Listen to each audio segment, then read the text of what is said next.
Welcome to Sun City News. I'm your host, Norma Taylor, and we're starting our news show with the following stories this week. Georgia Lash talks with Elisa Passament about the upcoming community elections. Chris Chase gets information about cybercrime. And later in the show, we report on Hardyville's first Friday meeting. Sun City News starts now. This is Sun City News. With our news team bringing you stories from Sun City and the Low Country. Taking the lead with entertainment news. And on deck is our sports report. Sun City News, from people you know, about people you know. This week's SCTV News starts now. Our Sun City neighborhood representatives and their alternates serve as our voices in the community. Elections for these positions are impending. SCTV got the details of what these positions involve and how to apply. It's that time of year for our residents to take an opportunity to help Sun City as neighborhood reps and alternate reps. And Elisa, I can't think of anybody better. You're the chair of our resident advisory committee.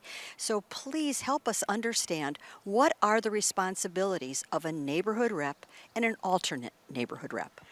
The major responsibilities for both of those positions is to be the communication link between the residents in the neighborhood and the board and staff of Sun City and the Community Association.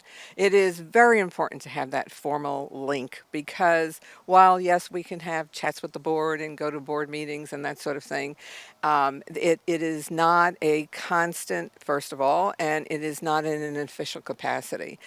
Whereas the neighborhood reps are official communication links. That is part of what their job description talks about. Do you see any benefit particular to how Sun City as an organization benefits from that? Absolutely. One of the big things that regardless of who has been in the general manager position and the president of the board have said is that there is no easy way to get communication out to what is now almost 18,000 people. And the neighborhood reps are that communication link. Without them, there is no opportunity to explain in depth some of the things that people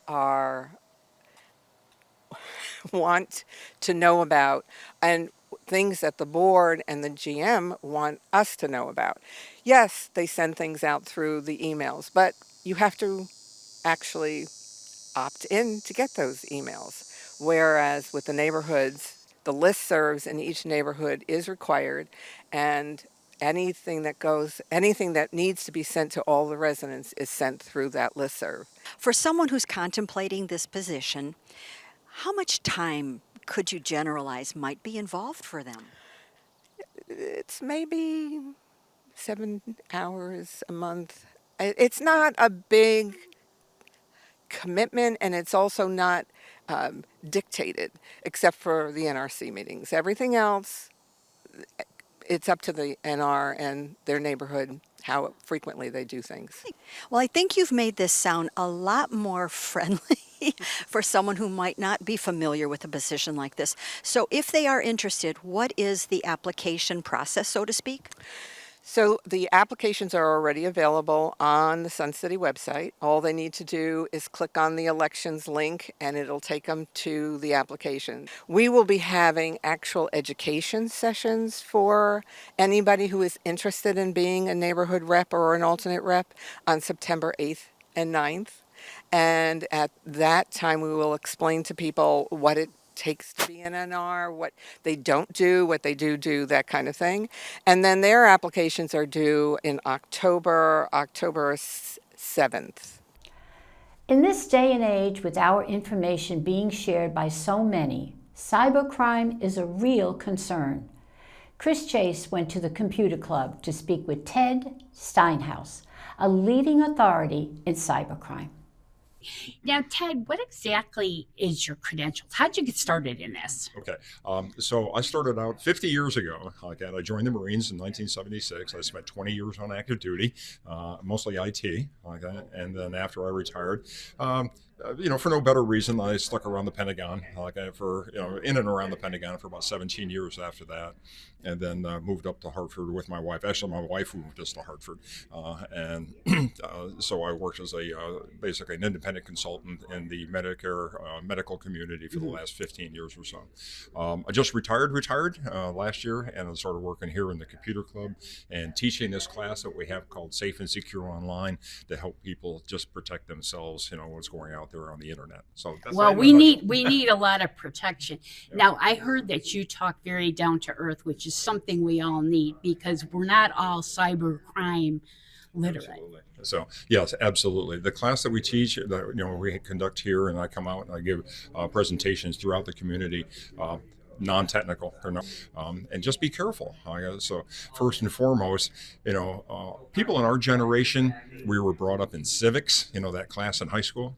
Now, be good citizens, don't be cynical, things like that. And unfortunately, in today's environment, being on your guard and being a little cynical is going to pay off. Okay, not every single email is legitimate. Not every phone call, not every text is legitimate. Scammers are out there to take advantage of us. Now, what exactly could we do to save ourselves? Okay. First and foremost, keep your computer and your electronic devices up to date. All right. Now, security patches and operating system patches come out pretty frequently now. The bad guys are looking for vulnerabilities in those computers 24 hours a day. And when Microsoft or Apple notices that they found a vulnerability, they push out a patch to plug up that vulnerability. Mm-hmm. And if you wait, if you get a notice saying, hey, there's a vulnerability or a patch available, if you wait a couple of days, you're operating in an unsafe environment and the bad guys could take advantage of it. I have a couple other things I'll just go through real quick, okay? Mm-hmm. Multi-factor authentication. Now, it sounds complicated, but it's really not. So if you log into your bank account, for instance, and you use a user ID and a password, and then they send you a code to your phone that you have to add in after that, that's multi-factor authentication, all right? So, and that's a pretty good speed bump between us and the bad guys, all right? So if you're just using user ID and password, well, there's not a password on the planet that can't be cracked, all right? And the bad guys know that. So if your financial institution or Amazon or who you're shopping with offers multi-factor authentication, use it. Still more news to come. Reporter Ann Priante checked out the Hilton Head Island Big Band. We get an update on recycling from Sun City resident Chris Scott.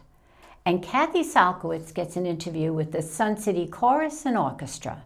So make sure you come right back. Looking for a book that begs to be read? Look no further. Each month, our Lifestyles Department hosts an author to appear at the Meet the Author event. Now, these events are free and they're scheduled at 6 p.m. on a varying date basis. Now, at each of these events, I'm lucky enough to sit down with the featured author to learn the backstory of their story. The interview is added to excerpts of the author's presentation and recapped for you as our SCTV Meet the Author monthly show. On cable, you can view Meet the Author show 5 times daily, or log into our Sun City YouTube channel to view Meet the Author at your convenience. Tune in and open a new chapter in your literary pursuits. Hilton Head Big Band is much more than the name implies. Ann Priante met with Sun City members of this group to learn more. Hi, I'm here with the Hilton Head Big Band, and we have some exciting information about them. Steve, would you tell me about the Hilton Head Big Band? Who are they? We're a 25-member organization, mostly all musicians, about 18 musicians, and then a support group around that do all the operations, becoming sound, marketing, promotions. Okay, great. Charlene, does the Hilton Head Big Band only play big band music? Oh no, we play a large genre of music. We play some big band music, some jazz music, some popular tunes, a wide variety. Great. And We have 8 people here. You are all from Sun City. How did you get involved? How did you all get together in the Hilton Head Big Band? Well, I think anybody that moves into the neighborhood, into the area, meaning Beaufort County, and is a musician, plugs into the music community because that's what we do. And we don't have like a golf course where golfers come in, but the musicians get to know each other one way or another. They go to the local music store and find out who's who, talk to their neighbors and friends. If you find out you have a neighbor who moves in and plays an instrument, they automatically get recruited, as we did with John over here, John DeBaldo. We find out who we are, and then you get involved in different groups, and then it's a mix and match. It becomes little families, and then the family members. We revisited Sun City resident Chris Scott to hear about his many years of recycling, and were truly amazed by his accomplishments. Let's listen. Well, I'm here with Chris Scott, who about 6 years ago started a recycling program. So we thought it was time to have an update. All right, Chris, I got a couple of questions for you. Well, what inspired you to start your tennis recycling program, and how did something that began as a local effort grow into what it is today? Being a tennis player, as I am, I noticed there was tennis balls in the little trash cans beside the tennis courts, and it began to really bother me. Where did they go? So I did some research, found this company here called recycleballs.org, and as a result, they do recycle tennis balls. So with the help of our players and the community, we're able to start recycling tennis balls. That's how it began. Started out small, and now it's turned into a pretty big deal. Well, I'll say it's a pretty big deal. I've got to read these some of these stats, and they are pretty amazing. You've now sent 148,000 tennis balls to Recycle Balls. You've recycled more than 2 tons of aluminum, and you've processed 41,000 plastic tennis cans. What do those numbers mean to you? It's hard to believe, even for me. Each day I enter these numbers into a spreadsheet after I come back from the morning recycling trip. 147,000 tennis balls is 700 of these boxes. That fills up almost 3/4 of a tractor trailer. 41,000 tennis cans. Think how many that is, plastic tennis cans. It's amazing. The tennis cans need the film removed, they need the aluminum rim removed, and every part of this, including this lid, is recyclable. So it's amazing, and with the help of our players, it's really made a big difference. It is amazing that you even know all this. I mean, I am so unaware. But all the money from your aluminum recycling goes to a local no-kill animal shelter. Why did you decide to combine recycling with helping animals? It was not a hard decision. My wife and myself, we love dogs, and we knew there was a need to help finance some of the local operations, whether it was Rascals or Jarms. So every dollar we get from the aluminum recycling, we multiply that by a significant multiplier, and we donate that money to either of those centers. We also give part of the funds to the women's tennis organization because our players here help us make this a success. Yes. Our reporter Kathy Salkowitz spoke with the membership chair for our Sun City Chorus and Orchestra and shares how you can be part of this dynamic club as a singer, musician, or associate member. I'm here with Joanne Murray, membership chairman for Sun City Chorus and Orchestra. Our chorus and orchestra is unique to this entire area, including Savannah, in that they have over 70 performers, men and women, singing 6-part harmony under the direction of a professional director. Joanne, can you tell us how we're going to join this fabulous group? Well, your first step is to contact me, and I will go over the process with you, answer any questions you have, and explain how the rehearsal process works and how the vocal placement works. It's quite easy. You don't have to prepare anything. You just come in, and our music director will guide you through the process. And his wife Lorraine is our pianist, so she also will work with you on the process. So just give me a call and let's go over any questions you have and get into more detail about actually singing and performing with our wonderful chorus.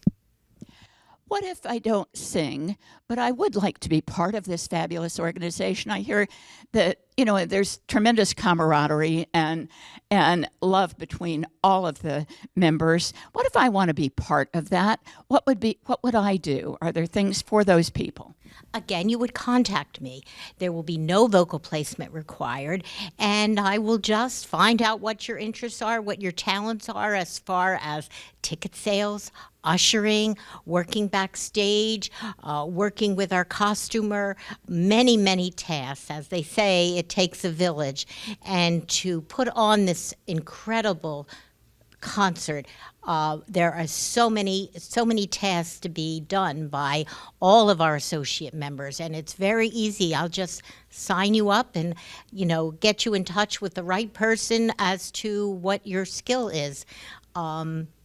So I hope to hear from you. Please give me a call, and you can get more and more of your questions answered. Thank you so much, Joanne. This concert will be coming up at the end of first week in December. First weekend in December, Thursday through Sunday, and it's Thursday, Friday, Saturday evening, and Sunday matinee at 2:30, 7 o'clock evening performances. And we hope to see you also to buy tickets and come and see what we're all about. Please know, last Christmas we were totally sold out. There were many people disappointed. Don't be slow in getting those tickets. Thank you. Thank you, Joanne. We've enjoyed it. So much more ahead on Sun City News. Randy Selman's here with an entertainment report. We hear about Hardyville's First Friday meeting. And Mike Romano is back with a sports report. So don't go away. Sun City TV invites you to join our crew. Our growing technology presence requires enthusiastic, creative volunteers. No previous TV experience needed. Email us at suncitytvhh@gmail.com. We need those action shots and Kodak moments that happen every day here in Sun City.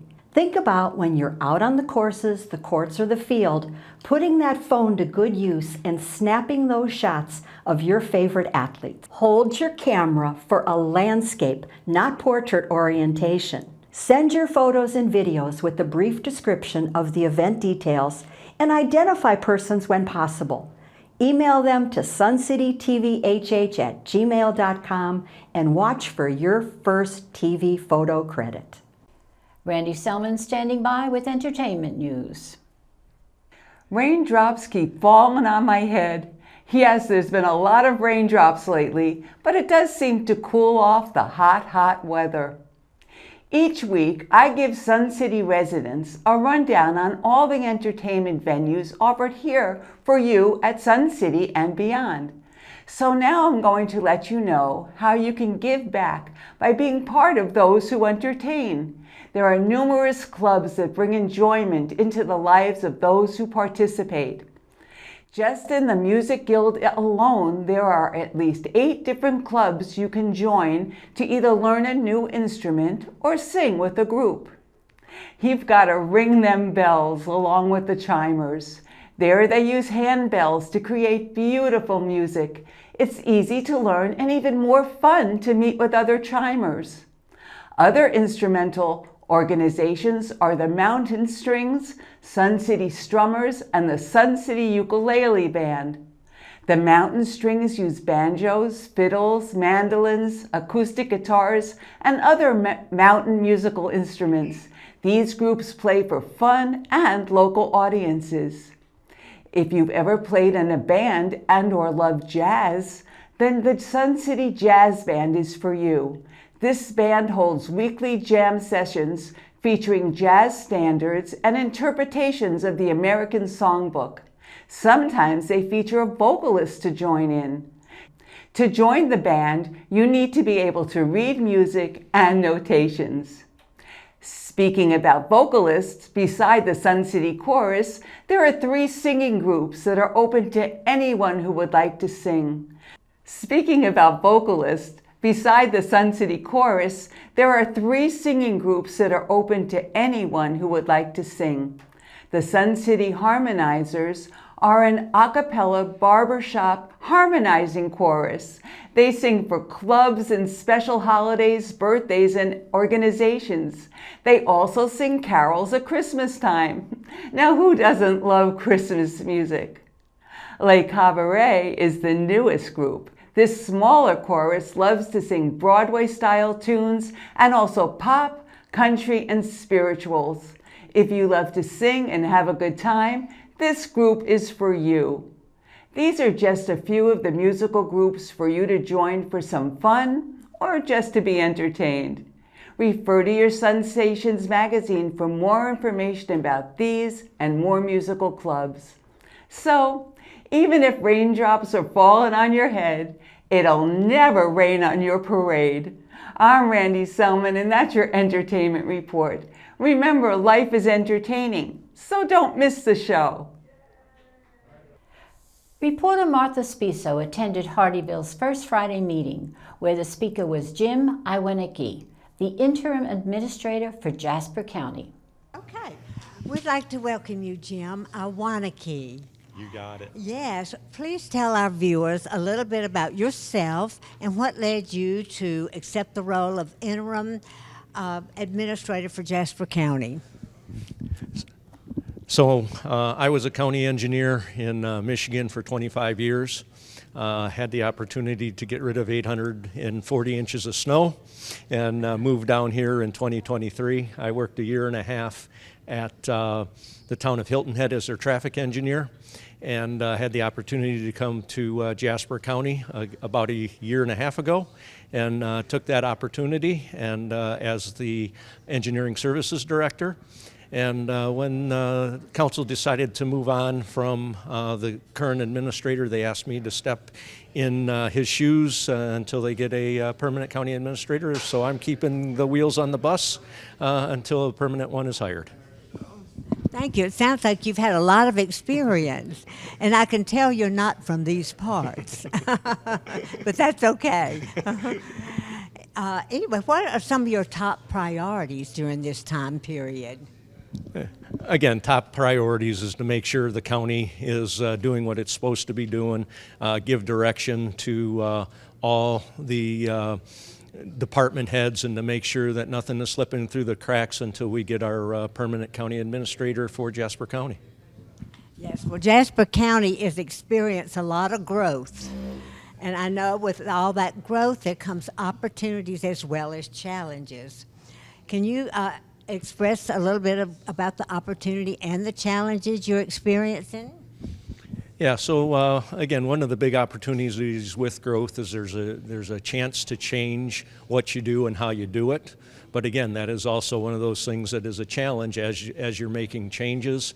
You got to make sure that the core things that you're doing still remain, and you don't lose any service while you're making those changes. So again, I think that's the opportunity here, is there's plenty of room to growth and change the way we do things. And I think that's what a lot of the residents expect.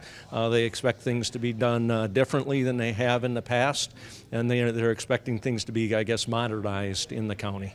Certainly appreciate you taking the time to speak with us and for sharing your vision for Jasper County. We appreciate your service to our community, and hopefully you'll have continued success in this leadership role. Thank you very much. Let's welcome back Mike Romano, who has a sports in. Hello, sports fans. It's good to be back. Thanks to JoJo Hines for standing in for me. We have a special show today. With me is Haley James, the manager and one of the co-founders of the newest women's travel softball team, the Sun City Storm. Welcome, Haley. Thank you. Haley, what are the age requirements for the Sun City Storm? 50 plus. 50 plus. And how many coaches do you have on your team? 2. And who are they? Joe Bullock and Andy McKenzie. And Joe and Andy are they're players in the men's. Yes, sir. Yes, sir. Tuesday, Thursday. Okay. How many games do you feel that the Storm will be playing this year? So this year we have one in October. We go up to Peachtree, Sun City Peachtree in Georgia. We'll be there the 11th, 12th, and 13th. And then we actually picked up a game in Summerfield, Florida at Stonecrest, and we'll be there November 22nd, 23rd, and 24th. And your home games will be played here? Yes, in the spring. In the spring. Mm-hmm. And will you be advertising them so that we can get some fans out there to see them? Absolutely. It'll be on Facebook. Try to put it in the newsletter that goes out to the community, and word of mouth. And what's the general purpose of the team? So when I moved here 3 years ago, I moved in at 51 because you can buy from the developer at 50, even though we're a 55 plus community. There was a big gap. We had a 60s ladies travel team, but nothing for the younger people. And you understand that when you move into an age-restricted community. However, we needed something to fill that gap. So there's the Hurricanes, they're age 50 plus, and then the Sun City Islanders, they're a 60 plus team. But there was more ladies that wanted to play competitively and travel more, so I made the Storm. So do you see any likelihood in the future of playing against the other 2 women's travel teams? Yes. We're actually going to do co-practices with the Islanders, the 60 plus travel team. They do sanctioned tournaments throughout the Southeast United States. We're mainly focused on the friendly tournaments and other active adult communities. Now you have your team set for this coming year. Will you have tryouts in the future going forward? So in order to be on our team, there's not tryouts per se. You have to have a rating in the women's league because all of us that play in the club during the league have a rating. So you have to have a rating of at least a 3.0 or above in order to be on the team. So technically there's not tryouts, but there is a standard that we have to keep. Okay. And just one other quick question. I know that you're heavily involved with the women's league here. It looks like it's going to be a pretty exciting year this year with down to 4 teams now. Yes, very exciting. Yes, we have a highly competitive league. Thankful to the ladies who started the women's softball league, because until Title IX, a lot of ladies weren't allowed the opportunity to play softball in high school. Mm-hmm. Well, now with younger people moving in, a lot of us have played, so now the competition is really, really beefing up, and we hear it all the time from the fans in the stands. They enjoy coming to our games. And those games start coming up in September? August 29th is opening day. So be sure to be there and catch the women's thing. And also, it'd be nice to get people to come out and see the Storm play when they're here at home. Absolutely. And their first games, by the way, I will be there at their first game in October, and we'll be reporting on how well they do at that time. Haley, thanks for being with us. It's good luck to the Storm and to the women's softball league this year. I know it's going to be real exciting. Thank you. Well, that's it for sports. It's now time to get outside and have some fun. For Sun City Sports, I'm Mike Romano. Well, that's our news show for this week. Thank you for watching. Catch us on cable and on our YouTube station, where we invite you to click like and subscribe. Now, to see expanded coverage of some of our SCTV stories, tune into our monthly show Extra. And if you have questions and comments, email us at suncitytvhh@gmail.com. But make sure you check in with us next week for all the news that's happening in your community. For Sun City News, I'm Norma Taylor.